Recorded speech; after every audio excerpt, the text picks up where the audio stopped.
Gender inclusive market system for improve nutrition jasmine প্রকল্প কর্তৃক আয়োজিত আছেন এখানে অনেকেই, তারা আমাদের বিভিন্ন কিশোরী দলের সাথে যুক্ত আছেন। কিশোরী দলে যারা আছেন তারা কি জানছি আমরা সুষম খাবার সম্পর্কে জানছি, আমরা জানছি যে খুব বেশি পরিমাণে দেখা যায়। ঠিক আছে, এই জন্য আমরা সরকারিভাবে যেটা একটা প্রচেষ্টা ছিল কিশোরীদেরকে আয়রন ফলিক অ্যাসিড ট্যাবলেট কি আছে, খালি জায়গা আছে, যে জায়গাগুলো অব্যবহৃত হয়ে আছে। আমরা তাহলে দেখেন আপনি জানলেনই না, অথচ আপনি কিছু না জেনে না শুনে জাস্ট শোনা কথার উপর ভিত্তি করে আপনি এটা পুষ্ট হয়, অর্থাৎ জাল দেওয়াই বা আগুনের কাছে নেই, ভিটামিন সিটা কিন্তু নষ্ট হয়ে যাবে। অর্থাৎ আপনি ধরেন যে লেবুর রসটাকে যদি সবাই ভুল করলেন, বুঝতে পারছেন? আমরা বাজার থেকে যখন পলিথিনে করে খাবারটা কিনি, আপনি দেখেন একটা ডিমটাকে যখন আমরা আনি, সেই ডিমটাকে যদি আমরা ওই পলিথিন সহ ফ্রিজে রাখলাম, আপনারা ভুলটা কোন জায়গায় করতেছেন বুঝতে পারছেন? আপনারা যখন ওই পলিথিন সহ খাবারটা আবার উৎপাদন নিয়ে বলেছে, আমি আসলে আপনারা গৃহস্থলী পর্যায়ে কি করছেন সেই বিষয়টি আসলে দেখার চেষ্টা করছি। আপনারা দেখেন এখানে বলা যেতে কাজ করতে গিয়ে কেটে যায় বা কিছু হয়, এরকম সময় যদি আপনার হাতে ঘা থাকে বা আপনার হাতে যদি ব্লাড খাবার ফেলেন, সেই জিনিসটা আপনারা সবাই খোলা রাখেন। এই জিনিসটা অবশ্যই ঢেকে রাখবেন, কারণ আপনার বাসায় যখন আপনি এই জিনিস শাকটা কি করে হয় মাটিতে ফেলে রাখে বা একটা সাজি বা ডালার ভিতরে রাখে, তাই তো? সেখান থেকে উঠে আপনি তার শরীরের ঘাম সবকিছু সব আপনি যাদের ফ্রিজ আছে বা আপনারা যারা দূরে কারো ফ্রিজ ব্যবহার করছেন, সেখানে রেগুলেটরের মতো আছে, ওইখানে দেখবেন যে 1 2 3 4 5 6 7 ফ্রিজের কন্ট্রোলে থাকবে। আমি আপনাদেরকে যদি সামনের দিকে দেখতে, এখানে আপনারা একটা ফ্রিজের ছবি দেখতে পারতেছেন। এটা কেন দিচ্ছে?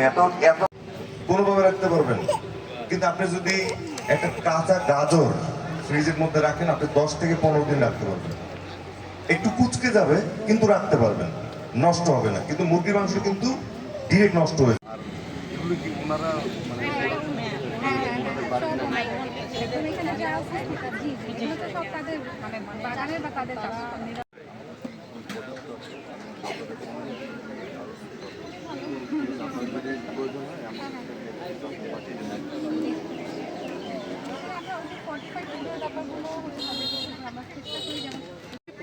সদস্য আছে উৎপাদক দলে, তাদেরকে এই মেসেজগুলো তো সবাইকে দেওয়া আমাদের পক্ষে সম্ভব না।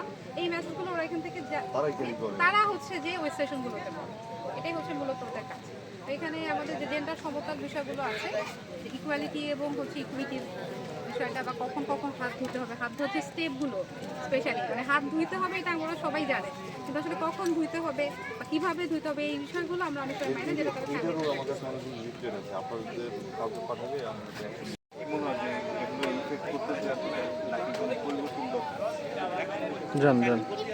খাবারটাকে অনিরাপদ করে তুলি। আমরা খাবারকে আরো কিভাবে অনিরাপদ করি সেটি আপনাদেরকে বুঝাই বলি। আমরা একটা খাবারকে অন্যের সাথে সেই খাবারটা চলেই যাবে, আপনার শরীরের জন্য কোনো পুষ্টি গুণগুণ সেটি কিন্তু বহন করবে না। আমরা আসলে এভাবে খাবারটাকে অনিরাপদ করে তুলি আমাদের নিজেদের অজ্ঞতা সবে। আমরা ছোট ছোট কিছু অভ্যাস পালন করি, যে অভ্যাসগুলো মুর্শিদ ইকবাল মহোদয়, যে সম্মানিত কর্মসূচি পরিচালক উন্নয়ন সংঘ জামালপুর, এই সম্মানিত উপস্থিতি, আমি যাই বলছি আপনাদেরকে, যদি সামান্য কথা আমার কথা মনে থাকে তাহলে আমার ভালো লাগবে, উন্নয়ন সঙ্গে ভালো লাগবে, ওয়ার্ল্ড ভিশনে ভালো লাগবে। আর আমাদের ভালো লাগা মানেই ভুগতে চাই না, নিরাপদ খাদ্য খেতে চাই। আপনারা নিরাপদ থাকলে আমার, তাহলে পলিথিন যত ব্যবহার কম করবেন তত উৎপাদন বাড়বে। আবারও বলি, যেটা 5 আঙ্গুল, কোনো শিশুকে স্কুল থেকে ফিরে আনবো না, কোনো বাচ্চাকে শিশু শ্রমের সাথে যুক্ত করবো না, হবেন না। 5 নাম্বার হচ্ছে আপনারা চেষ্টা করুন, পলিথিন যদি আপনি মাটিতে ফেলেন এটা 10 বছরেও পচে না। আপনার রিজিক আসে